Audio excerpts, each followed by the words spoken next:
The Château de Thoiry. Just 3/4 of an hour outside Paris, this magnificent castle, a jewel of Renaissance architecture, was built in 1564, according to the very ancient rule of the golden number. The castle creates a bridge of light through which the sun rises or sets at the summer and winter solstice.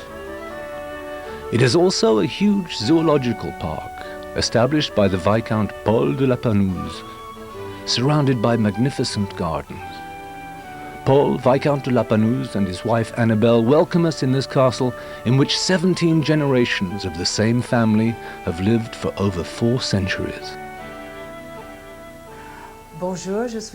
Hello, my name is Annabelle de la Panouse, and I am the Chatelaine of Thoiry. If you are a very busy woman like I am, and you have to make nice menus in a very short time, I can suggest what I am going to make today. I will begin with a warm goat cheese salad with dressing made of Xeres vinegar and walnut oil. Then we will take a small guinea-fowl, which we will stuff with raisins that I've marinated in Armagnac previously. This we will serve with poached pears and pilaf rice. After that, I will make a little dessert of baked apples with pine kernels. I will show you how to do this. This is a menu for 4 people, and contrary to what you might think, it is the rice that takes longest to cook. So we start with the rice. Take salted boiling water, add less than a pan of rice.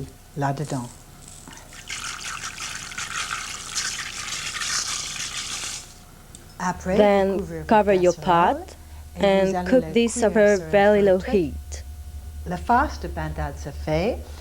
The guinea-fowl stuffing is made of raisins that I've marinated since last night in Armagnac. I fill it as much as I can. Maintenant, on va farcir le pintade. Donc, je prends les raisins marinés à l'Armagnac et je remplis autant que je peux dedans.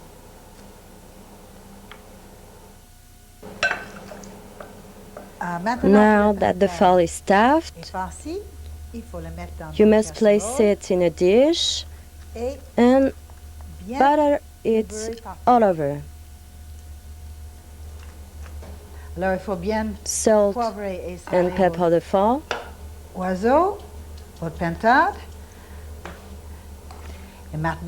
And put it in the oven. Now we will start the poached pears to serve with the guinea-fowl. Cut the pears in 2, peel them, of course.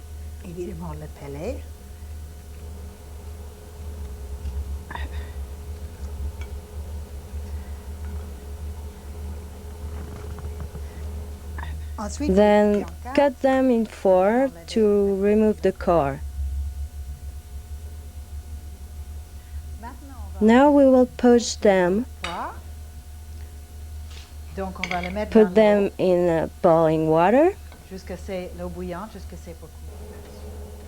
You must have enough water to cover the pears. Don't forget to baste your guinea-fowl off and on with its own juice.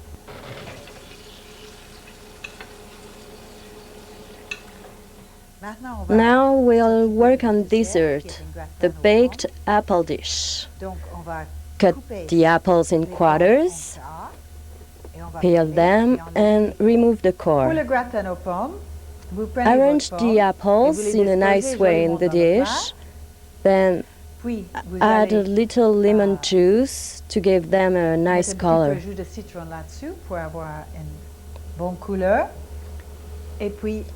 Sprinkle a little cinnamon and ginger. Then finally add the pine kernels.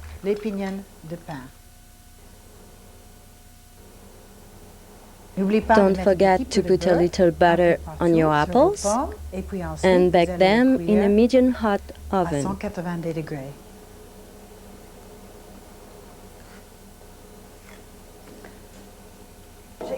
I understood a few years ago why the chefs were always men, especially when my mother-in-law would hand me the copper pans. Une fois que le riz est cuit, Once the rice is vous allez, cooked, bien rincer rinse votre well casserole your dans laquelle pot, vous avez cuit. the one Mettez in un which you petit cook the peu de beurre rice, au fond, and put a little butter et in it, jusqu'à ce qu'il y ait de l'eau, and water to couvre cover bien le the bas. butter. Et ensuite, vous allez mettre le riz par les cuillères comme ça, secouant jusqu'à ce Then pour put que ça in fait enough rice to un bon make cône like a assez cone. légère en bas. Et puis vous allez prendre deux Take in poignées 2 handfuls of raisins de that raisin. En faisant you add votre to riz the de cette rice. façon, vous aurez une croûte Then you get a plus ou moins nice épaisse, crust, très croustillante which we en will bas du riz. serve with the Et on rice, serve avec le riz qui est très and délicieux. which adds a delicious touch.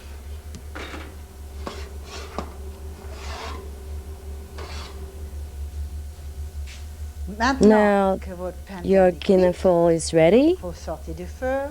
You must remove it from the oven and Vous devez cut it mettre in 4 la face parts. à côté une fois que vous l'avez ouvert. Place the stuffing next to it. Servir avec. Premièrement, je prends le riz, je le mets au Take the milieu de rice and l'assiette. place it J'ai eu un in petit the peu middle de of the comme vous voulez. plate. Petit peu plus Take cuit que a je little voulais. crust too. Voilà. This one is a bit more done than I would have wished. Voilà. Donc, et vous les arrangez autour du riz. Arrange the pieces of foil around the rice.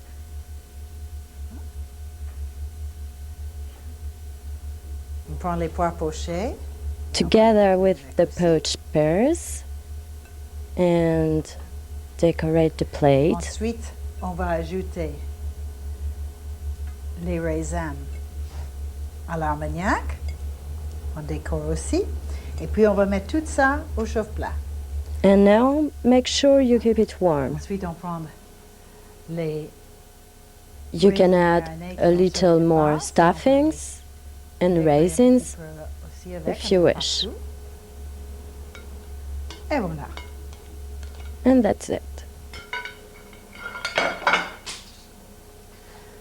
Vite fait, bien fait dans le chauffe-plat.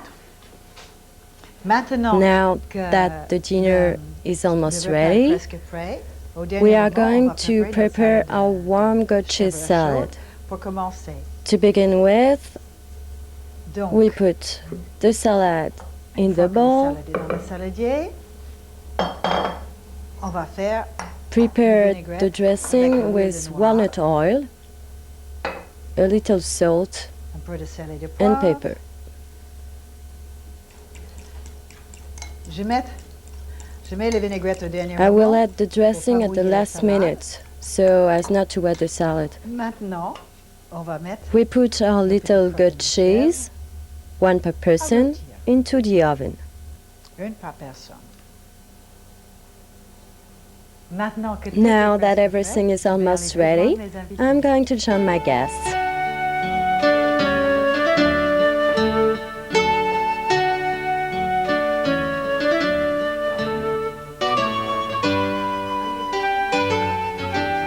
Annabelle and Paul de la Pelouse offer the gourmet a treat for the palate in the comfort of a palace.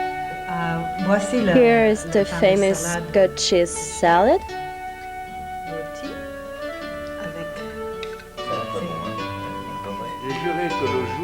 I swore that on the day the lions at Thoiry would eat salad, I would become a vegetarian. Throughout the year, all sorts of events take place at Thoiry. Celebrations of the summer and winter solstice, dinner concerts, Christmas festivities, hunting dinners and private receptions.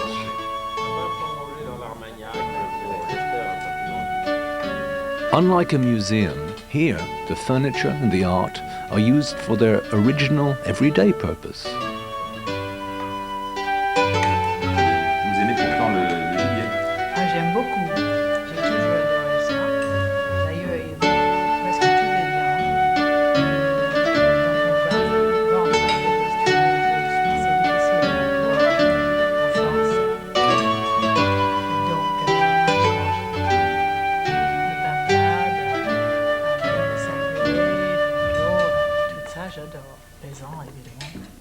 Anglo-Saxons, who call the French frogs, are always amused by this amazing collection, which comes from all over the world. It is my very own collection, but I leave my husband to tell you about it. My wife had set up an embroidery business, which she called by her name, Annabelle, Colomba, our daughter's name, and the frog. I started giving her frogs as gifts, but she never admitted that there was a singular message because of the fact that Anglo-Saxons call the French frogs. Nevertheless, now there are more than 250 frogs around. You don't hunt, do you? I don't hunt, no, not because I love animals, but because I'd be afraid. You see, in the old days, the technique was to throw a blanket over the lion's head, and when the lion was blinded, to kill him with a sword. When I read the chronicles of the court, I realized that at every hunt, there was a casualty among the hunters.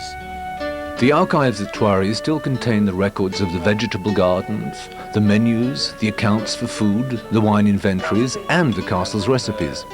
Thus, a meal here brings alive 4 centuries of hospitality. Not too long ago, noblemen's banquets and those of city dwellers were real feasts which lasted forever. After several hors d'oeuvres, entrees, and other appetizers, the meal followed, with 4 to 6 main dishes: fish, meats, game, fowl, each with its own garnishing, and interspersed with in-between dishes, along with the best wines, of course. The meals would end with baskets of fruit, mountains of dessert, and pyramids of petit fours. Guests would leave the table as full as, well, frogs, and usually a bit tipsy. By the way, speaking of frogs and other animals, I think that perhaps as soon as we finish lunch, my husband should take you to see the park and the botanical and zoological gardens. With great pleasure. But we won't be walking among the lions. They won't need to share our lunch.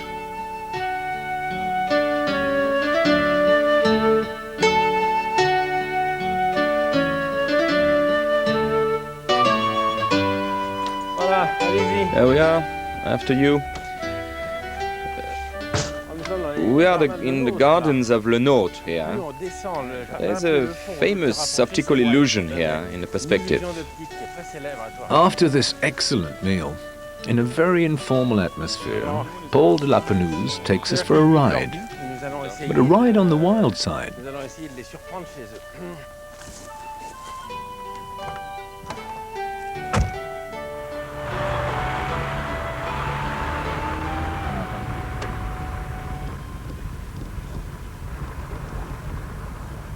All along the route in the African Reserve, a road which you follow without getting out of your car and without opening your windows, which is strongly recommended.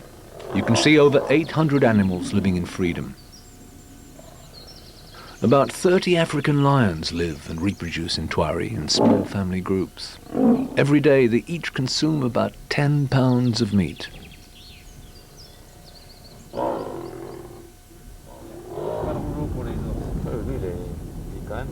The bears also appreciate a certain French art de vivre.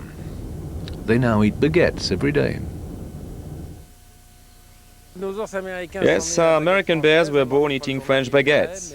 We don't give them a newspaper and a beret, but they do like the French way of life. There are about 50 of them, so they swim, sometimes they fish, they climb trees, they dig their own burrows, they live their own lives. We don't worry about them, we just bring them food.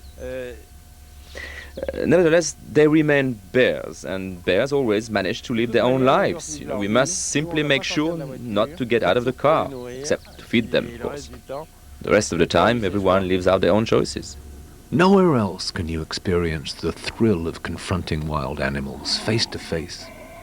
On a bridge or in a specially designed glass tunnel, we can watch the spectacle of tigers going about their daily business. Thoiry is the first park in the world outside of Africa where 22 herbivorous species were placed together, entirely free to roam, and they live according to their tribal and social laws of behavior. So that the fights are a ritual like in Africa. And the scapegoat can move far enough away from the chief to show his respect and therefore not to be killed, as it would be in the case in a zoo. There is no competition between them. There is like a hierarchy. Each species has the illusion that they own the entire territory. What we see now is a very interesting moment. You see, all the animals are going to mix when they bring the food. For all these animals, food is more than a need. It's also a ritual. In this sense, they're quite similar to man.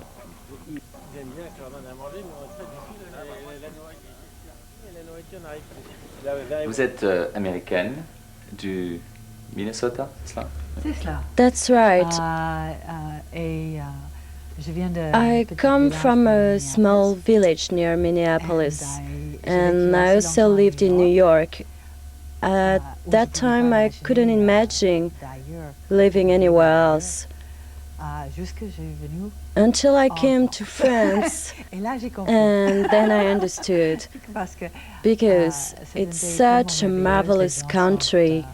The people are really nice, the architecture is sublime, the cooking is not bad at all, and I don't know any other place where every 30 miles you see a change of architecture, a change of customs, a change in the cuisine, in the habits, even in a certain way of doing things and civilization. This is totally extraordinary.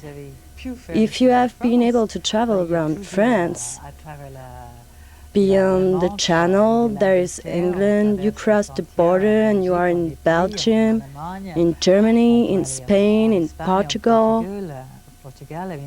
It's so extraordinary. What is your definition of the art of living? I think that is the art of being with oneself, with one's family and with others. I think of a certain manner of showing one's love for one's family and friends by treating them as you would like to be treated. I think there is the pleasure of being together and, of course, of eating well. As Antonin Carême said, where there is no longer any good cuisine in the world, there will be no. Alors, qu'est-ce qu'on peut faire pendant un week-end? Of course, apart from the visit of Thoiry and the park, and the fact that we are very close to Paris and Versailles, there are many small lovely castles in the surroundings that are very nice. For instance, there is Annette, which was the castle of Diane de Poitiers, with the superb sculpture of Diane on the entrance. There is also Giverny, the museum of Claude Monet, with its beautiful gardens, the famous bridge with the water lilies and all the flowers. It is really a dream. Let us leave Thoiry for a while and take a walk in the magnificent gardens of Claude Monet at Giverny, just a few miles away. This is another world, another era, which testifies in its own way to another art of living.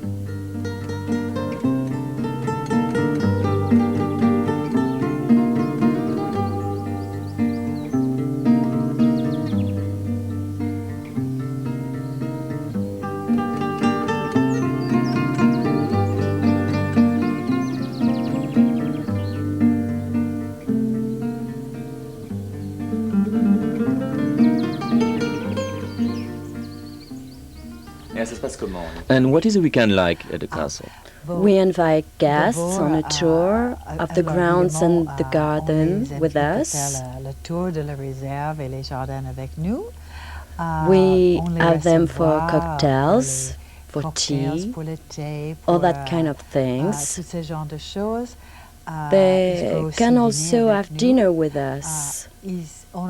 We offer all the little services, like in the old days. For instance, they get a checklist where it says, I'd like to unpack or pack my suitcase, of course with silk paper. Or they might like a bath to be prepared, or some of their laundry done by hand or in the machine. Everything. Of course, breakfast is served in the bed by the maître d', or the little one with her frills. Anyway, it's a whole atmosphere where they must feel like they are our friends. You like decoration, of course. Do you handle the decoration of the castle? Of course, that's one of my passions, decoration and catering. In fact, you have this duty when you are in charge of a monument like this, to restore it and to keep it in good condition. Of course, this is extremely expensive, so we have reproduced some old documents of Thoiry, an old collection of wallpapers and fabrics called the Thoiry collection.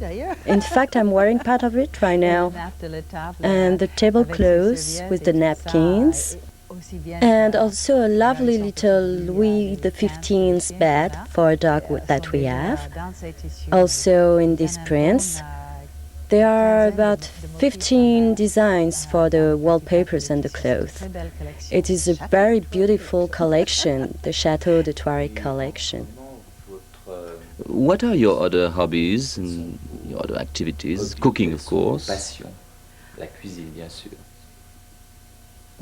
Yes, of course, cuisine. But I have another great passion, and in fact I studied at the National School of Landscaping at Versailles. I love the gardens. There is so much to do here. The gardens cover many acres, and for years we have restored them, planted, reshaped. I think my husband and I have planted over 30,000 trees since we began here. Gastronomy is such a passion for you that you have also created a small museum dedicated to gastronomy. Yes, it was a great pleasure. We did that with the French masters of this art, master chefs, pastry chefs. This happened after an exhibition in Paris.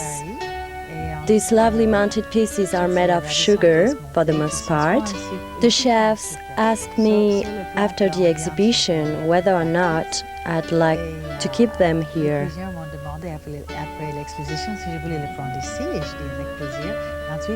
I agreed with pleasure. Then I was asked whether I would like to make a museum, because there was none in France. So I did the all copper dishes of the family with the Lapanus coat of arms, of course. There are different tins and dishes, both used for cakes and for meats. I have also an earthenware dish which is 800 years old. This was used in the Middle Ages to bake a chicken. I suppose they would put it into a bread oven, heated with wood.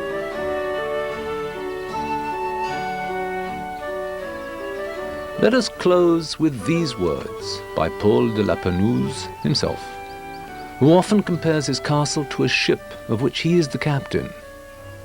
Let our family navigate this vessel as long as possible.